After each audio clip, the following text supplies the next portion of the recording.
the airport's been there, I don't even know, 50 years, 60 years? 50 years next year. And was out in a rural area,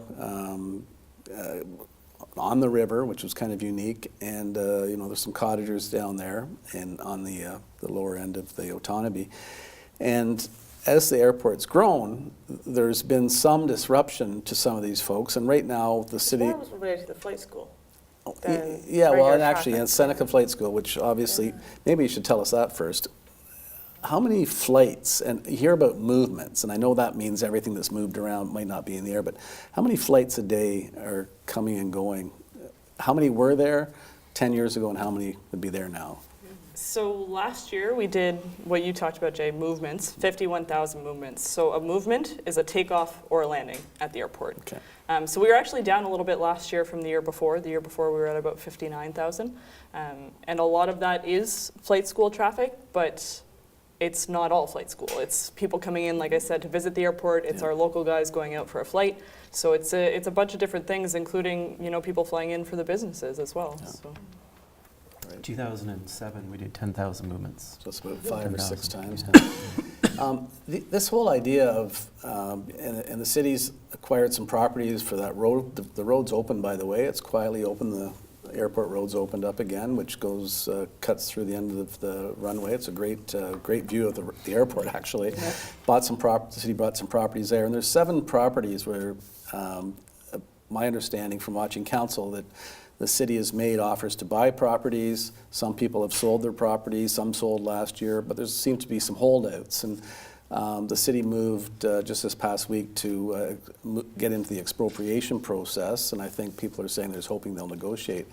What's that been like, and are there real concerns? Is there a lot of noise there? These people have been there for years. Were they really not aware that the airport could have that kind of impact? I mean, what's the dynamic there?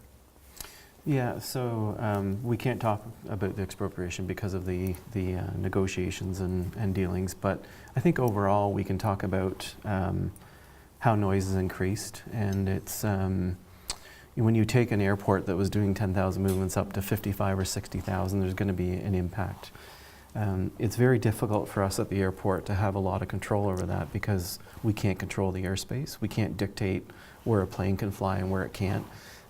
What we did that we've spoken about before is lobby to change the circuit pattern. So by changing the circuit pattern, we were trying to alleviate, we hired a consultant and identified those noise sensitive areas. And we were trying to do what we could to lobby the federal government to change the circuit pattern so that it have the least impact it could over the residents in the area. And we put it into place last summer. Now, we have to figure out, is it working or isn't? And one of the difficulties, it was such a wet summer last year and such a pretty harsh winter, and then Seneca had a strike. So we can't give it a true reading on that impact. We've seen the numbers drop as far as noise complaints, but why? We need more time to figure that out. Why would wet conditions change it? That's interesting. So that they don't fly as often. Bingo. Thank you. Yeah. So we did that, and also we've hired a liaison, so community liaison person to try and somebody dedicated to it. So instead of all of us getting the calls, and so we're keeping good stats now. We're able to track it, and then we put a community liaison group together that's made up of residents from the different sectors around in those noise sensitive areas. We meet every quarter to try and figure out ways. Is there ways to lessen it? Is there education? So we've had great education that they can take back to the other residents on, how a circuit pattern works and who's responsible, and with that,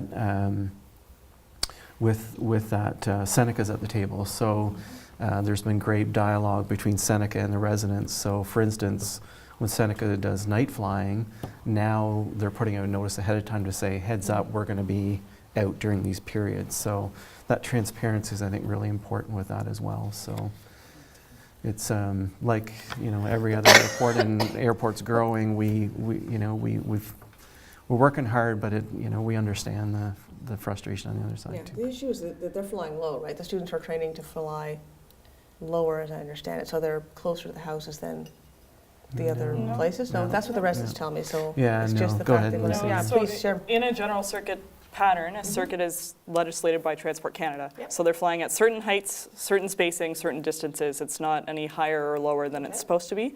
They might practice something called a simulated forced approach, which is when they fail the engine, simulate failing the engine, so that they can make sure they're within gliding distance of the airport. Okay. But that doesn't, it's a regularly practiced exercise. It's governed by Transport Canada, so it's not something that just happens here, it happens everywhere.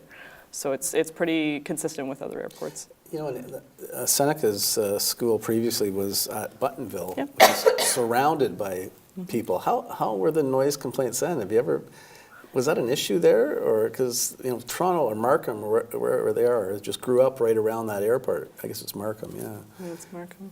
I've got to wonder Yeah, if, I'm not sure what their No, noise either. complaints are. We've talked to other airports that have significant sized schools, and they're all go through it as well.